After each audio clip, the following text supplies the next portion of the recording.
भाग्योदयेन बहुजन्म समर्जितेन सत्संगमं च लभते पुरुषो यदा वै अज्ञान हेतुकृत मोहमदान्धकार नाशं विदाय तदमो उदयते विवेक। बोले कैसी है ये कथा? उदयते विवेक, हमारे विवेक को जगाने वाली है, सोए भाग्यों को जगाने वाली है ये कथा। तो क्या किसी का सोया भाग्य जगा है? तो क्या किसी के जीवन में विवेक की प्राप्ति हुई है? क्या किसी पापी के पुण्य उदय हुए हैं? तो कहा हाँ ऐसा हुआ है। और सुनाऊं मैं तुम्हें, ये मानवा पाप कृतस्तु सर्वदा सदा दुराचार रता विमार्गगा क्रोधाग्नि दग्धा कुटिलस्य कामिनी सप्ताह यज्ञेन कलौ पुनन्ति ते। उसने जीवन पर्यंत कभी पुण्य नहीं किया, मैया बाप की सेवा नहीं करी, तदुपरांत वैश्याओं का भोगी बना, फिर भी उसकी प्रेत योनि के बावजूद उसे भगवत प्राप्ति हुई। नारद जी तो कांप गए कि ऐसा भी हो सकता है क्या? बोले हाँ ऐसा ही हुआ है। तुंगभद्रा तटे पूर्वम अभूतपत्तनम उत्तमम यत्र वर्णा स्वधर्मेण सत्य सत्कर्म तत्परा। तुंगभद्रा नदी के किनारे उत्तम नगर में ये वर्णाश्रम धर्म का पालन करने वाले जहाँ सब लोग रहा करते थे, वहीं आत्मदेव ब्राह्मण की पत्नी धुंधली के कोई संतान नहीं हुई। बड़े निराशा से घिरे हुए आत्मदेव ने अपने जीवन को समाप्त करने का निश्चय किया। तब एक साधु बाबा ने समझाया, कथम रोदसी विप्रत्वं काते चिंतावलियसी बत्वं सत्वरं मह्यं स्वस्य दुखस्य कारणम्। और बताया कि मुझे संतान का दुख है, मैं अपनी एक संतान चाहता हूँ। मुंचा ज्ञानम प्रजारूपम बलिष्ठा कर्मणो गतिः विवेकम तु समासाद्य त्यज संसार वासना। साधु बोले संसार की वासनाओं का त्याग कर दो और भगवान का भजन करो। हरि भजन बिना विश्राम नहीं, हरि भजन बिना हरि भजन बिना विश्राम नहीं, हरि भजन बिना हरि नाम बिना आराम नहीं, हरि नाम बिना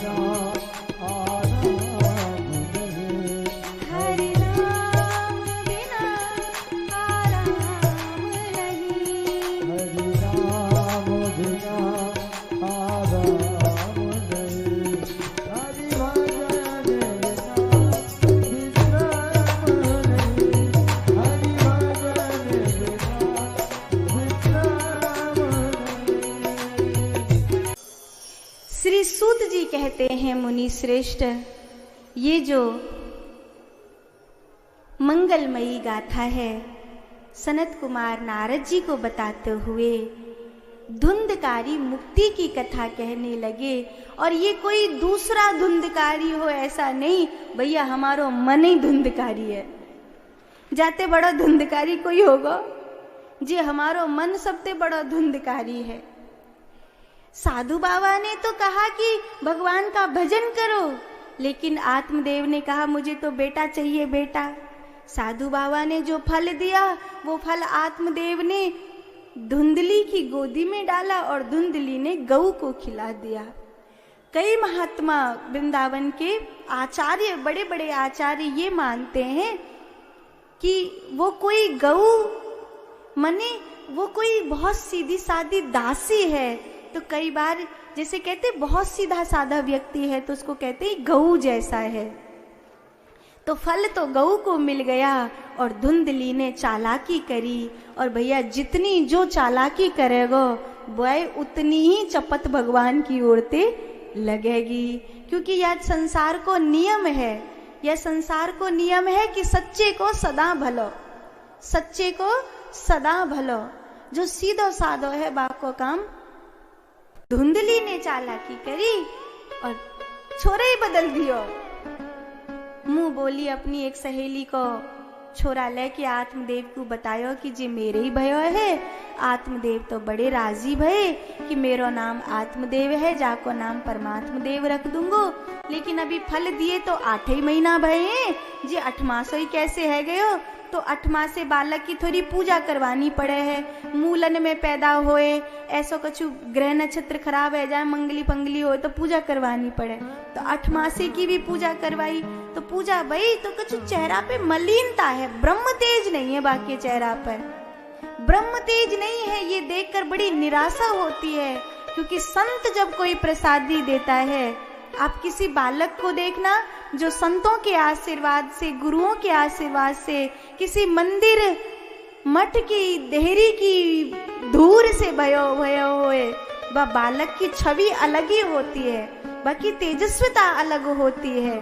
क्योंकि वो आशीर्वाद संग लेके आया हुआ होता है बालक। वैसा कुछ नहीं है इस बालक में। धुंधली कहती तुम्हें तो बुराई बुराई दिखती है, तुम रखो अपने नाम अपने जौरे। मेरो नाम है धुंधली, सो मेरे छोरा को नाम होएगो धुंधकारी।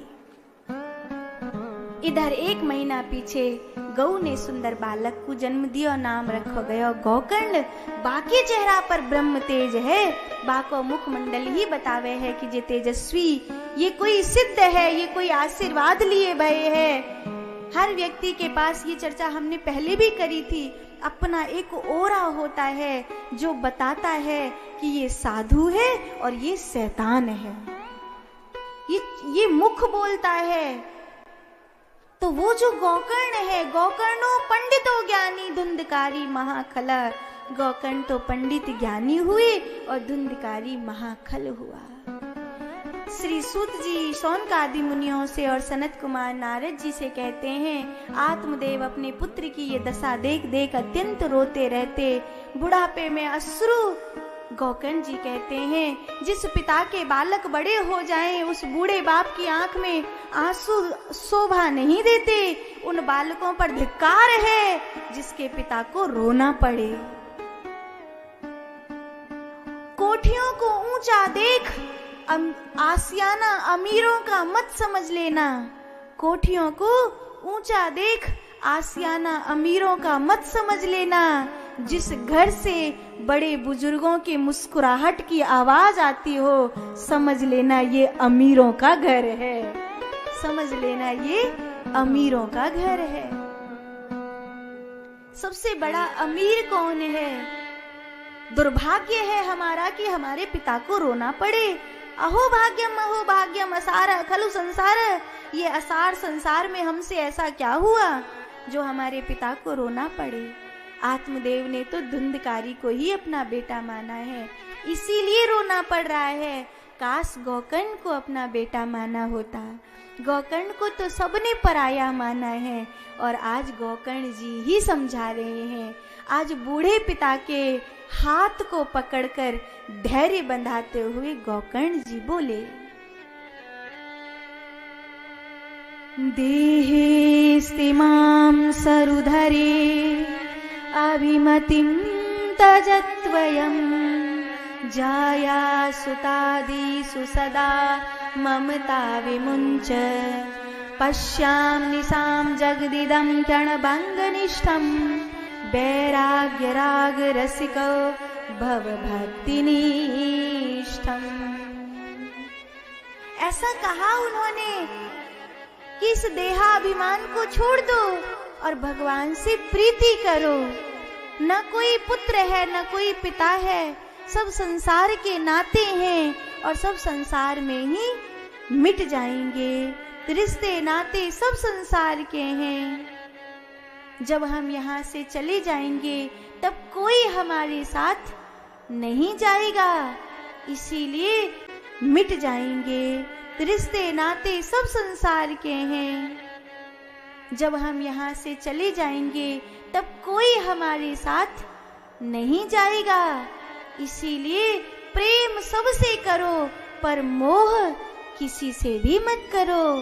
गौकर्ण जी कहते हैं जैसे बानर सुराही में अपना हाथ डालकर चना भरता है किंतु मुट्ठी बंद हो जाने के बाद सुराही से उसका हाथ नहीं निकलता है, तो सोचता है सुराही ने मुझे पकड़ लिया। जैसे ही मुट्ठी खोल देगा तो वो आजाद हो जाएगा। बस ऐसे ही हम और आप भी हैं।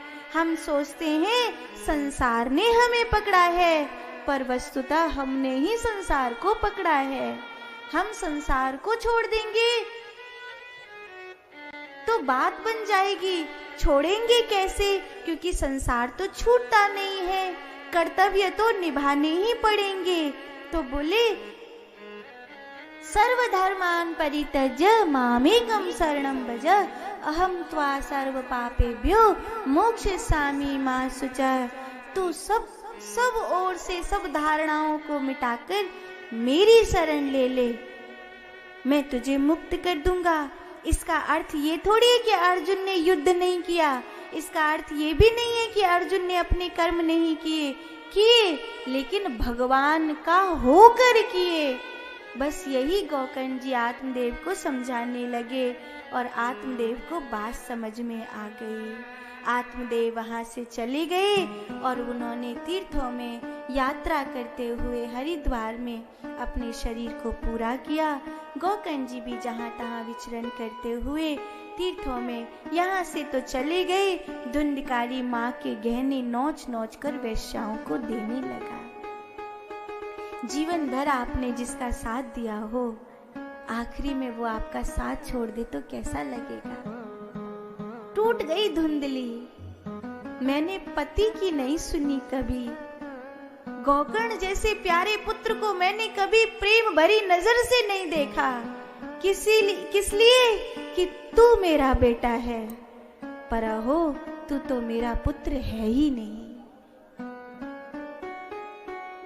मैंने तेरे लिए सब धर्म, सब न्याय, सब कुछ छोड़ दिया। धुंधली ने बड़ा प्रायश्चित किया और कुएं में कूदकर अपने प्राण छोड़ दिए। कहते हैं धुंधली की दुर्गति नहीं हुई, कैसे भी करके हमें प्रायश्चित तो हो जाए, हमें ये तो पता चल जाए कि सही क्या है गलत क्या है। और अगर ये पता चल जाए कि सही क्या है गलत क्या है तो फिर हमें बंधना नहीं पड़ेगा।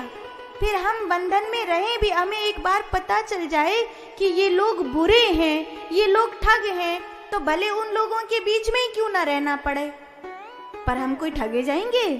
बिल्कुल ही मूर्ख हो तो बात दूसरी है, पर अगर हमें पता चल गई है कि मैं जहाँ हूँ वहाँ चोर हैं, वहाँ लुटेरे हैं, वहाँ ठग हैं, तो भैया मैं अपने सामान की सुरक्षा खुद ही करूंगा, मैं थोड़ी लुटो जाऊंगा।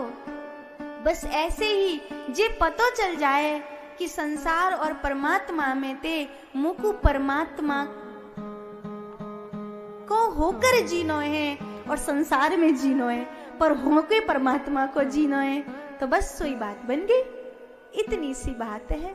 तो धुंधली की दुर्गति नहीं हुई, क्योंकि धुंधली ने मरते मरते ये बात कह दी थी कि मेरे पति ने जो कहा वो सही था, मेरे गौकर्ण ने जो कहा वो सही था, गलत तो मैं थी जो मैंने इस नालायक का साथ दिया, मैंने गलत व्यक्ति का साथ दिया।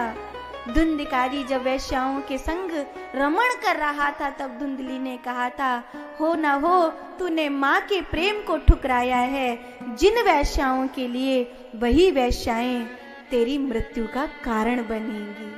और ऐसा ही हुआ, उन वैश्याओं ने उसे जिंदा जमीन में गाड़ दिया था। मरने के बाद महाप्रेत बना। उस प्रेत की मुक्ति के लिए कोई तो उपाय किया जाएगा, क्योंकि जहां जहां महाभारत का अनुशासन पर्व कहता है कि आपके घर में कमी है तो कहीं भी विचरती हुई प्रेत छाया आपको ढूंढ लेगी। आपके ऊपर गुरुदेव की कृपा है, आपके ऊपर भगवान की कृपा है, आपका घर शुद्ध वातावरण से है, तो आप उस छाया पर आएगी पर वो टिक नहीं पाएगी, तुरंत चले जाएगी। बिस्तर में शीशे में बिस्तर कभी नहीं दिखना चाहिए। अगर शीशे में बिस्तर दिखाई देगा, आजकल तो बेडरूम में बड़ा बड़ा शीशा लगाने का प्रचलन चल गया। बिस्तर अगर शीशे में दिखाई देगा तो निश्चित रूप से उस बिस्तर पर सोने वाले की मस्तिष्क पर, अगर शीशे में दिखाई देगा तो निश्चित रूप से उस बिस्तर पर सोने वाले की मस्तिष्क पर कुछ ऐसी आत्माओं का पहरा बन जाएगा। वो चिड़चिड़ा हो जाएगा, रोगी हो जाएगा। ऐसा कभी भी किसी की दी हुई मिष्ठान है, इलायची है, कोई भी ऐसी चीज तुरंत मत खा जाओ। या तो वो तुम्हारी गुरुदेव की दी हुई है, या तो किसी तुम्हें पता है कि वो तुम्हारे साथ धोखा नहीं करेगा, ऐसे व्यक्ति की, वरना तुम घिर जाओगे। कौन व्यक्ति कैसी चीज खिला देगा और तुम्हें पता भी नहीं चलेगा। तो ये बहुत विचारणीय है कि कहीं मति भ्रम नहीं हो जाए, और मति भ्रम हो जाता है तो बहुत अच्छे अच्छे लोग भी बुरे बुरे कर्म करने लगते हैं, और मति ठीक हो जाए तो बहुत बहुत विचित्र विचित्र प्राणी भी अच्छो काम कर ले हैं। बात तो मति की है। तो जो प्रेत की छाया ही वो सबरे में भटक रही ही, और वह प्रेत की छाया ते बचवी के ताई गांव वालिन ने यजन कियो, गौकर्ण जी ते प्रार्थना करी। अहम भ्राता तदुयोस्मिन् धुंधकारीति नामतः स्वकय्येनेव दोषेन ब्रह्मत्वं नाशितं मया। धुंधकारी खुद कहता है, भैया मेरी मुक्ति का कोई कारण, कोई उपाय बताइए, मेरी मुक्ति का कोई कारण ढूंढिए। और तब गौकर्ण जी धुंधकारी की मुक्ति के लिए सूर्य नारायण से प्रार्थना करते हैं। श्रीमद् भागवतान मुक्ति सप्ताह वाचनम कुरु। मुक्त वही कर सकता है जो स्वयं मुक्त हो। जो स्वयं बंधन में है वो दूसरे को मुक्त कैसे कर सकता है? संसार में फंसा हुआ व्यक्ति आपको भगवान में कैसे ले जाएगा? सौरभ, और भगवान में जो लगा हुआ है वो आपको कभी संसार में नहीं लेकर के जाएगा।